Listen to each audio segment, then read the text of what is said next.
बीते कुछ सालों में हिंदू त्योहारों को टारगेट करने का एक ट्रेंड सा चल रहा है, ऐसा लगता है। हिंदुओं का एक भी त्योहार या शोभा यात्रा ऐसी नहीं होती जिस पर हमला ना हुआ, कहीं ना कहीं हो ही जाता है। इसी साल में अगर आप देख लीजिए, गणपति महोत्सव से लेकर रामनवमी और अब दुर्गा विसर्जन के दौरान शहर शहर बवाल हो रहा है। कल यूपी के बहराइच में तो पहले दुर्गा विसर्जन यात्रा पर पथराव हुआ और इसके बाद एक युवक की गोली मारकर हत्या कर दी गई। धार्मिक जुलूस में हिंदू युवक की हत्या के बाद पूरा बहराइच जल उठा, जगह जगह आगजनी हुई, लोगों के घरों में आग लगा दी गई। पुलिस और जनता आमने सामने आ गए, जिसके बाद बहराइच से लेकर लखनऊ तक शासन प्रशासन एक्टिव हो गया। हालात को काबू में करने के लिए पुलिस और प्रशासन के आला अधिकारियों ने बहराइच में ही डेरा डाल रखा है। एसएचओ और चौकी इंचार्ज को सस्पेंड कर दिया गया है। अफवाह फैलाने वालों पर सख्त एक्शन के निर्देश दिए हैं यूपी सरकार ने। साथ ही कई इलाकों में इंटरनेट बंद होने की खबरें भी हैं। वहीं अब इस मामले में सियासत तेज हो गई है। पहले बहराइच में हुए बवाल की तस्वीरें देखिए, उसके बाद आपको दिखाऊंगा योगी की पुलिस का एक्शन और इस पर अखिलेश यादव कैसी सियासत कर रहा है। वो घर है जिस पर आरोप है कि इसी घर में राम गोपाल मिश्रा की हत्या हुई।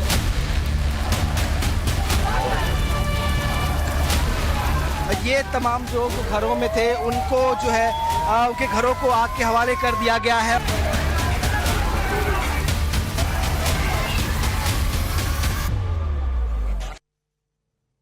कल और आज जो भी बहराइच में हुआ, एक एक डिटेल आपको जाननी चाहिए, लेकिन पहले वो देखिए, वो वीडियोस देखिए जो सबसे ज्यादा चर्चा में रहा।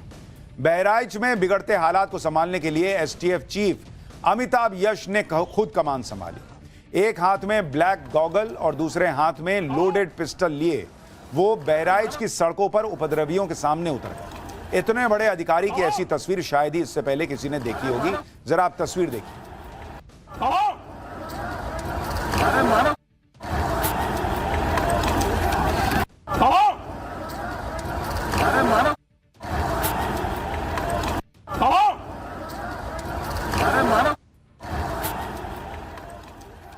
अमूमन आला अधिकारी मौके का जायजा लेने पहुंचते हैं, जिले के अधिकारियों से रिपोर्ट लेते हैं और ज्यादा से ज्यादा कार्रवाई के आदेश देते हैं। लेकिन एसटीएफ चीफ अमिताभ यश तो सीधे एक्शन में दिखे। ना गाड़ी में बैठे, ना अधिकारियों से कोई रिपोर्ट मांगी, सीधे खुद स्पॉट पर गए और एक्शन में जुट गए।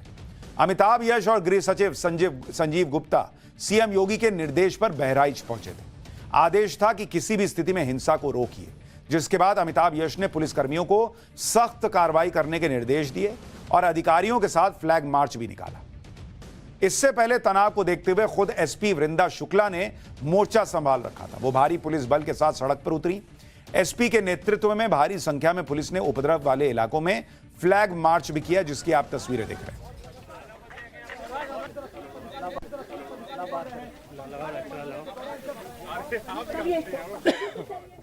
ग्राउंड पर भारी पुलिस बल होने के बाद भी यूपी एसटीएफ चीफ अमिताभ यश को खुद मैदान में इसलिए उतरना पड़ा क्योंकि बहराइच में शुरू हुआ बवाल 12 घंटे बाद भी थम नहीं रहा था। एक रात पहले शुरू हुआ विवाद बढ़ता जा रहा था। पहले फायरिंग में एक युवक की मौत हुई, जिसके विरोध में बाजार में आगजनी शुरू हुई। गुस्साए लोगों ने न सिर्फ दुकानों, गाड़ियों और अस्पताल को निशाना बनाया, कई घरों को भी आग के हवाले कर दिया गया। मौके पर प्रशासन की टीम मौजूद थी, लेकिन हंगामा कर रहे गुस्से के आगे कोई कुछ नहीं कर पा रहा था।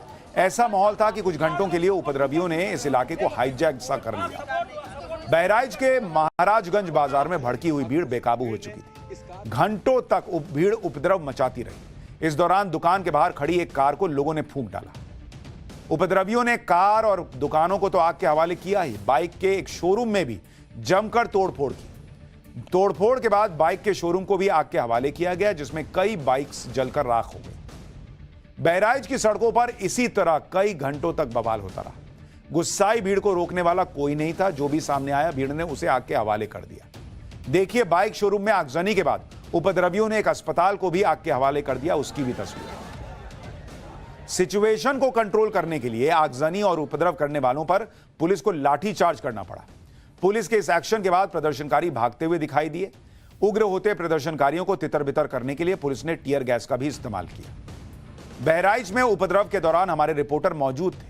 हमारे सहयोगी विनोद मिश्रा ने बहराइच में ग्राउंड जीरो से पल पल की अपडेट दी। उपद्रवियों के बवाल और आगजनी से लेकर पुलिस के एक्शन को कवर किया। इस दौरान आग में घिरा एक परिवार दिखा जो कि जान बचाने की गुहार लगा रहा था। जरा वहां की रिपोर्ट देखिए, ग्राउंड रिपोर्ट देखिए।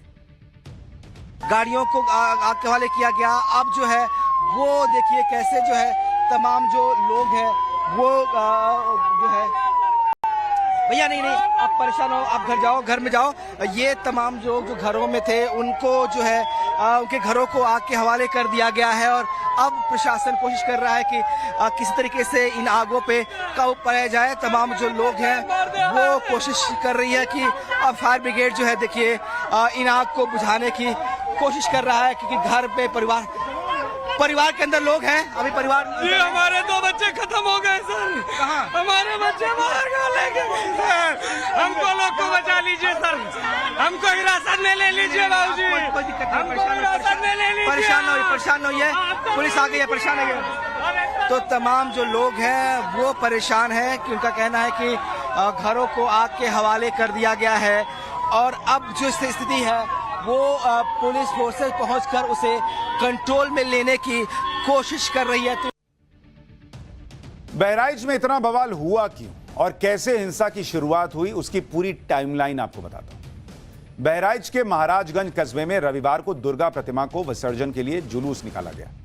विसर्जन का जुलूस जब मस्जिद के सामने से गुजरा तो डीजे बजाने से मना करने पर विवाद हुआ। इसके बाद धार्मिक झंडा लगाने पर बहस शुरू हुई, जिसके बाद बवाल बढ़ता चला गया। इस दौरान एक घर से पथराव और फायरिंग होने लगी। पथराव में दुर्गा मूर्ति खंडित हो गई, जिसके बाद बवाल और बढ़ गया।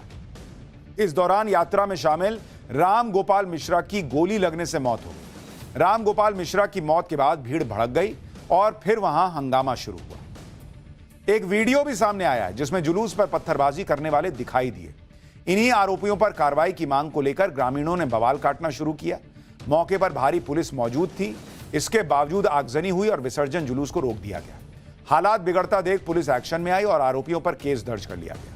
पुलिस की एफआईआर में अब्दुल हमीद, सरफराज, फहीम, साहिर खान, ननकाऊ और मारूफ अली को नामजद आरोपी बनाया गया है और एक्शन लेते हुए तुरंत ही 30 से ज्यादा लोगों को हिरासत में लिया गया। नामजद आरोपियों में से राजा उर्फ साहिर खान गिरफ्तार कर लिया गया है। आरोपियों के खिलाफ केस दर्ज कर लिया गया है, लेकिन यह साफ नहीं हो पाया कि रामगोपाल को गोली मारी किसने। इस बीच एक वीडियो वायरल होने लगा जिसमें एक शख्स राइफल लिए हुए दिखाई दे रहा है। ये आप तस्वीर देखिए, ये वीडियो वायरल है और इसमें एक शख्स दिखाई दे रहा है जिसके पास राइफल है, लेकिन क्या इसी ने गोली मारी अभी कहा नहीं जा सकता। पुलिस जांच कर रही है। बहराइच बवाल की पड़ताल में अब यह बात निकलकर सामने आ रही है कि पथराव के बाद मूर्ति विसर्जन जुलूस 25 मिनट तक वहीं रुका रहा। इसी दौरान पथराव से नाराज कुछ लोगों ने दुकान के बाहर लगे लोहे के गेट को पीटना शुरू कर दिया, जिसके बाद जोश में रामगोपाल मिश्रा दुकान की छत पर चढ़ गया। बताया जा रहा है कि आरोपी उसे खींचकर अपने साथ ले गए, लेकिन तब भी किसी ने यह नहीं सोचा था कि उसकी बेरहमी से हत्या कर दी जाएगी। इस वीडियो में आपको उस घर के बाहर जुटी पुलिस दिखाई दे रही है जहां से रामगोपाल का शव निकला। रामगोपाल का शव देखकर लोगों में गुस्सा दिखाई दिया, लेकिन कानून व्यवस्था को हाथ में नहीं लिया लोगों ने, बल्कि नारेबाजी करके रुक गए। बताया जा रहा है कि उनका गुस्सा कई घंटे बाद तब भड़का जब रामगोपाल का शव पोस्टमार्टम के बाद बाहर आया और पोस्टमार्टम में उसका शरीर गोलियों से छलनी दिखा। शरीर पर चाकू के हमले और नाखून उखाड़कर ले जाने की बात भी सामने आई है। देखिए ग्राउंड रिपोर्ट। क्या उत्तर प्रदेश को अशांति की राह पर धकेलने के लिए यूपी में एक बड़ी साजिश रामगोपाल के जरिए रची गई? क्या रामगोपाल की हत्या एक सोची समझी रणनीति का हिस्सा थी?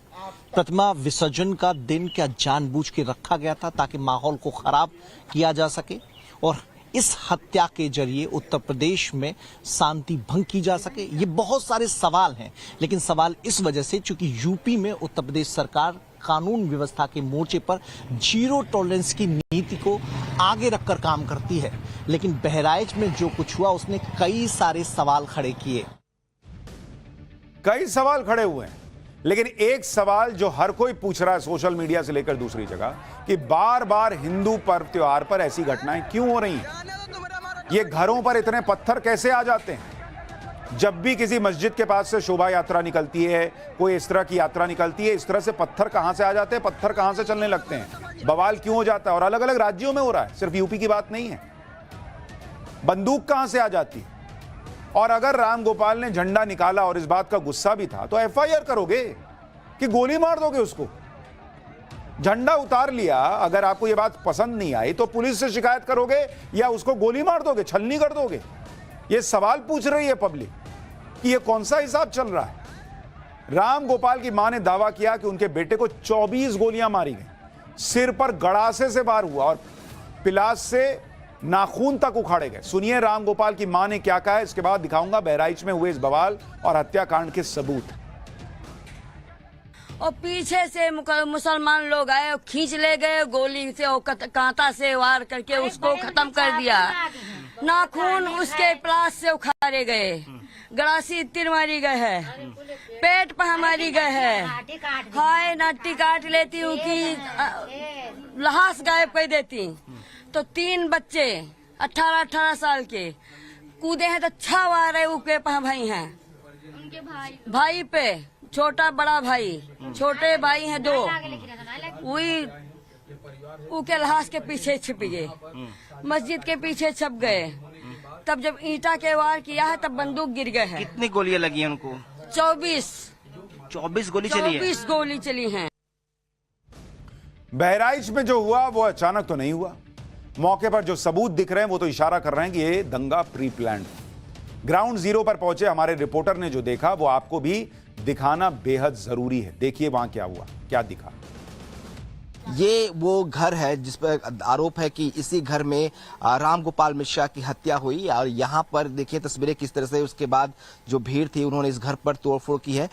ये पूरा जो क्राइम सीन है इसको कवर किया गया है। कहा जा रहा है कि इसी घर में जो है खींचकर राम गोपाल मिश्रा को ले जाया गया, उनके ऊपर फायरिंग हुई। यहाँ पे ज्वेलरी शॉप थी, ये देखिए उनके जो तिजोरी है वो बाहर रखी है, तोड़फोड़ यहाँ पे हुई है।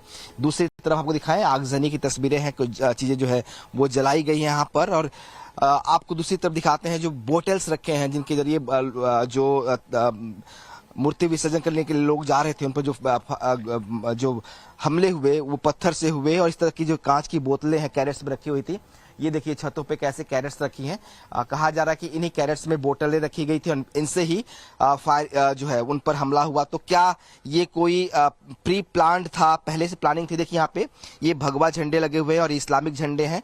कहा जा रहा है कि भगवा झंडों पर इस्लामिक झंडे लगाए गए और उसके बाद ही ये विवाद चुकी हुआ।